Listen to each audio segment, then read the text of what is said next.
Bonjour à tous. Dans cette vidéo, nous nous attaquons à la première étape d'ISMA 360 qui nous permettra d'identifier un marché réel, accessible pour l'innovation. On sait qu'environ un tiers des entreprises qui échouent le font car la solution offerte ne correspondait pas au marché imaginé. Cela entraîne dans le meilleur des cas un pivot qui, même s'il est plutôt valorisé aujourd'hui, peut tout de même coûter très cher, aussi bien financièrement qu'humainement. Cette première étape nous amène donc déjà vers une meilleure articulation du but de notre solution, nous permettant ainsi de mieux la situer dans notre environnement et donc de mieux la pitcher par la suite. Il s'agit de définir ce qu'on va appeler le contexte d'adoption, c'est-à-dire l'espace cognitif de l'invention, ou autrement dit son domaine d'application. Pour ça, nous avons besoin de deux éléments. D'une part, le rôle de l'invention, c'est-à-dire ce qu'elle fait de nouveau, et d'autre part, son contexte de référence, c'est-à-dire à quoi de connu je peux la rattacher. Pour nous aider, nous commençons par identifier les caractéristiques de l'invention, l'idée étant de trouver celles qui expriment pleinement et de façon différenciant la nouveauté. Pour vous expliquer comment procéder dans cette phase, nous allons prendre un cas pratique que vous connaissez très certainement, Dropbox. Dropbox a été créé en 2006. Je vais donc vous demander de faire un petit effort de mémoire pour vous replonger à cette époque. Comment vous gériez vos fichiers? Dans l'histoire que je vais vous raconter, soyez attentifs aux différents éléments. N'hésitez pas à prendre des notes, parce que nous allons les utiliser après pour illustrer le propos de cette vidéo. Dropbox a été fondé par Drew Houston. Drew Houston est un ingénieur informaticien, diplômé du MIT, qui a commencé à coder très tôt, à l'âge de 5 ans. À 14 ans, il testait déjà un premier jeu en ligne. Pendant ses études, il a fondé une start-up dans la tech, qui fonctionne toujours à l'époque en 2006, et dont il s'occupe à temps partiel. Il travaille également pour une entreprise dans le développement logiciel et la sécurité informatique. En décembre 2006, il attend le bus pour aller à Manhattan. Il a 4 heures de trajet devant lui. Il compte bien les mettre à profit pour faire avancer son projet de développement logiciel. Il s'installe dans le bus confortablement. Il ouvre son ordinateur et cherche sa clé USB.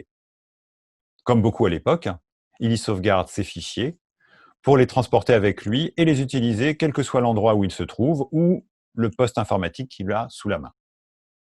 Mais où est cette clé? Se demande-t-il. Et oui, en réfléchissant, il s'aperçoit qu'il l'a oubliée dans son appartement. Cette situation vous semble-t-elle familière, surtout en 2006? Qui n'a jamais oublié sa clé USB pour partager ses fichiers? Qui n'a jamais perdu de fichier car il n'en avait pas de copie et que son disque dur a flanché? Ou que le système a eu un problème? C'est de cette mésaventure que Dropbox est né. Drew Houston, frustré de cette situation, a décidé de mettre à profit les 4 heures de voyage pour concevoir une solution. Un système robuste pour accéder à ses fichiers sans la clé. Mais aussi un système simple d'utilisation et qui puisse marcher sur n'importe quel poste informatique. En fait, il a essayé de répliquer ce qu'il faisait avec sa clé USB pour avoir ses fichiers toujours à jour, dans un seul endroit, sans avoir à se préoccuper, mais est-ce que j'ai le bon fichier? Est-ce qu'il est à jour? Est-ce que c'est la bonne version? Si vous vous rappelez, dans la vidéo précédente, on s'est intéressé à l'effectuation, et en particulier, les moyens qu'on peut avoir à disposition. Transposons ça au cas de Dropbox. Qu'est-ce que ça veut dire? D'un côté, il y a Drew Houston, le concepteur, son parcours, et de l'autre côté, on a les éléments de son projet. On va s'intéresser plus particulièrement au projet pour le regarder de façon objective. Ces éléments constituent ce qu'on appelle les caractéristiques de la nouveauté ou de l'invention. Dans ces caractéristiques objectives du projet, on va regarder celles qui sont différenciantes, en d'autres termes, celles qui pourraient être disruptives, et celles qui sont juste une amélioration de l'existant. Rappelez-vous l'histoire maintenant. Réfléchissez quelques secondes et commencez à lister mentalement les caractéristiques qui vous viennent à l'esprit. Mathilde, toi qui étais attentive, quelles sont les caractéristiques qui te viennent en tête? Alors, si on repense à Drew, Il est développeur, diplômé du MIT, très calé sur les technologies, notamment il code depuis l'âge de 5 ans. Et il a une première expérience en tant qu'entrepreneur puisqu'il a déjà fondé une start-up. Tout à fait. Et si on regarde avec le prisme de l'effectuation, c'est en fait qui il est et ce qu'il sait. Maintenant, si on s'intéresse aux caractéristiques objectives de son projet, tu peux t'inspirer des fonctions basiques que tu connais de Dropbox, car celles qui ont été implémentées dès le départ sont toujours en fonctionnalité aujourd'hui. Ok. On a finalement chez Dropbox 3 axes de fonctionnalité qui sont la synchronisation, le partage de fichiers et leur backup. C'est simple d'usage, il n'y a pas de software spécifique à installer, tout se passe sur browser et à partir de n'importe quelle plateforme. Et enfin, c'est rapide. Maintenant, parmi toutes ces caractéristiques, celles qu'on peut considérer comme étant différenciantes dans ce concept, ce sont bien évidemment la synchronisation, mais aussi le partage. Oui, je suis d'accord. Et on a aussi la fonctionnalité de backup. Et puis la simplicité d'usage, comme tu le disais, pas de navigateur spécifique. Oui, tout à fait. Parmi toutes ces fonctionnalités, toutes les fonctionnalités d'une invention, on voit bien que seul un nombre très limité sont réellement différenciantes et vont donc décrire pleinement les aspects centraux de mon innovation. Bien. Maintenant que nous avons nos caractéristiques, nous pouvons nous concentrer sur les 2 éléments qui, ensemble, vont définir le périmètre de l'innovation, ce qu'on a appelé le contexte d'adoption. Premièrement, nous avons le rôle, qui, nous l'avons dit, est ce que l'innovation fait de nouveau, indépendamment d'ailleurs de pour qui elle le fait. Nous avons d'autre part aussi le contexte de référence, qui est à quoi de connu je peux rattacher mon innovation. Nous allons illustrer ça tout de suite dans l'exemple de Dropbox. Commençons donc par le rôle. On analyse les caractéristiques, et en particulier celles qui sont nouvelles, différenciantes, ou qui présentent des améliorations, comme on l'a dit auparavant. Ce qui fait qu'on a les fonctionnalités de synchronisation, de partage de fichiers, et la simplicité d'usage, où il n'est pas nécessaire d'avoir de logiciel spécifique. En 2006, le marché de la sauvegarde en ligne est déjà bien développé, et on pourrait même dire qu'il est mature. Quelques acteurs sont déjà bien installés, Mozy, eStorage, GoDaddy. Ce qu'on fait avec ces outils, néanmoins, c'est de la sauvegarde en ligne. Et ils ne sont pas toujours très faciles d'utilisation. Tout à fait. Dropbox va donc permettre l'accès à tous ces fichiers depuis n'importe quelle machine. Et ces fichiers seraient continuellement maintenus à jour. Donc, une première itération de notre rôle pourrait bien être mettre à disposition ces fichiers en temps réel sur Internet. Oui, oui, mais pour moi, il manque quelque chose. Si je regarde un peu, en fait, Internet, c'est vaste, Internet, et ça concerne peut-être pas tout le monde. Tu parles de temps réel également, et ça me semble pas assez précis. J'ai envie de te proposer cette reformulation. Est-ce qu'on pourrait pas dire accéder à ces fichiers toujours à jour de n'importe où? C'est pas mal? C'est mieux. Je pense tout de même qu'on peut faire une dernière itération de ce rôle, peut-être en le simplifiant et en le clarifiant un peu.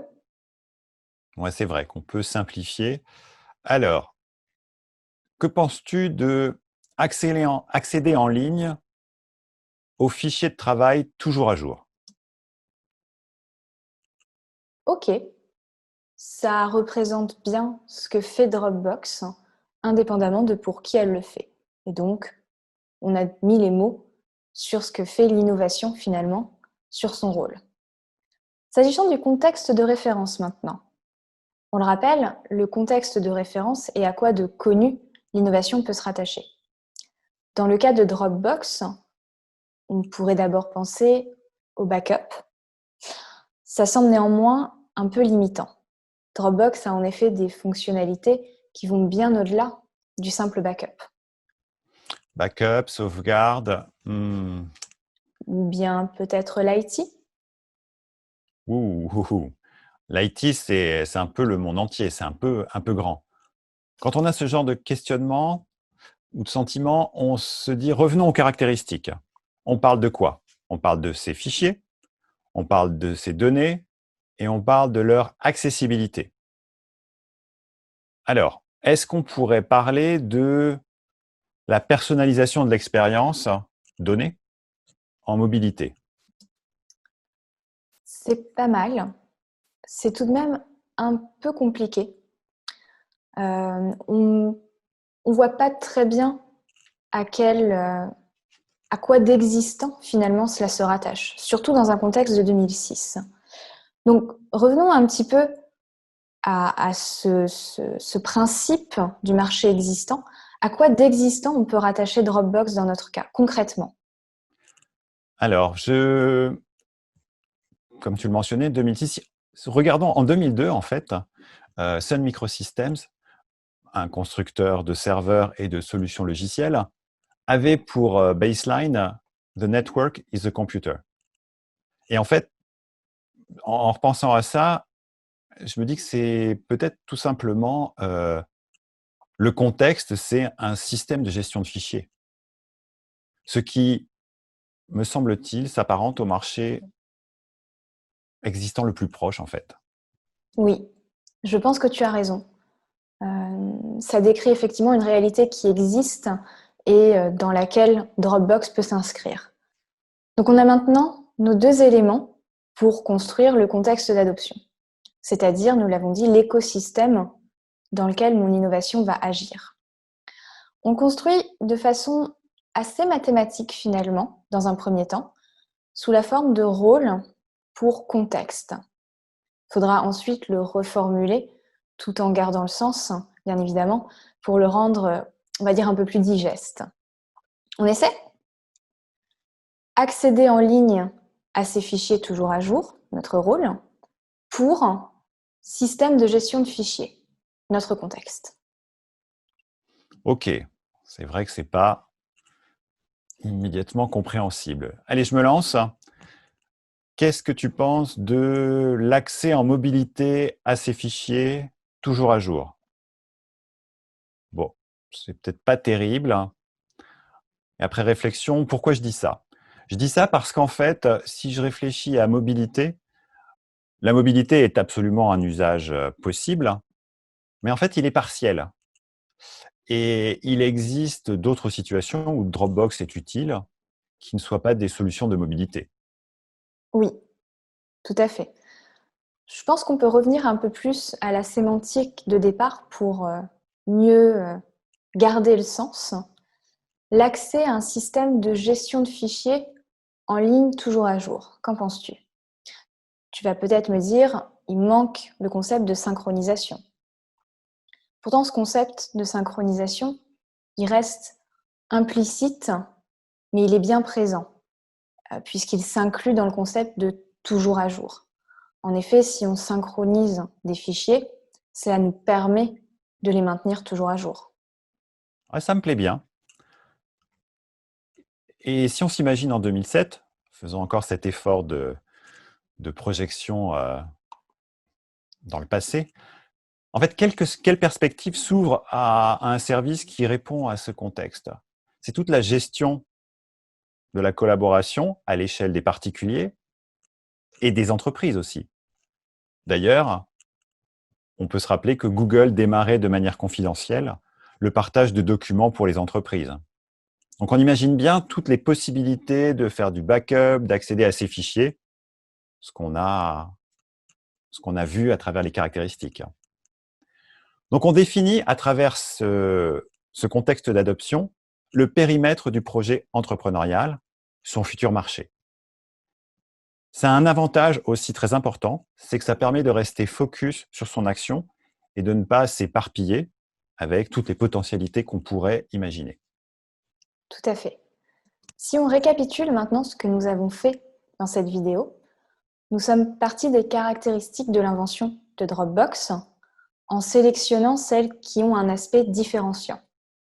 Cela nous a permis de trouver le rôle, ce que fait l'innovation, puis son contexte de référence, à quoi de connu elle se rattache.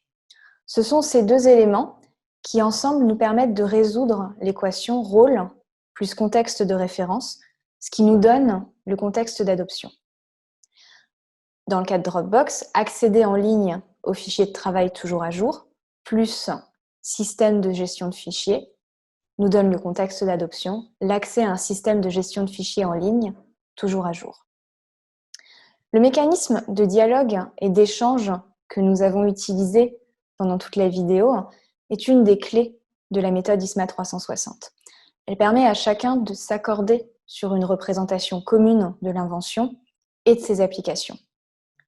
Comme le disait Fabrice, définir le contexte d'adoption nous permet de garder le focus sur notre action. Donc, quelles que soient les demandes des clients, les retours des investisseurs, il va servir de fil d'Ariane de l'innovation. Seul, c'est déjà un outil de pitch très intéressant. Mais il va prendre tout son sens dans les étapes suivantes d'ISMA 360 pour identifier les parties accessibles, c'est-à-dire celles plus susceptibles de s'engager avec moi sur mon projet. Dans les 2 prochaines vidéos, donc, nous repartirons du contexte d'adoption pour évaluer la désirabilité de l'innovation à travers un cas réel que nous avons eu le plaisir de traiter. Avec Mathilde, nous vous donnons donc rendez-vous pour la prochaine vidéo. À bientôt. À bientôt.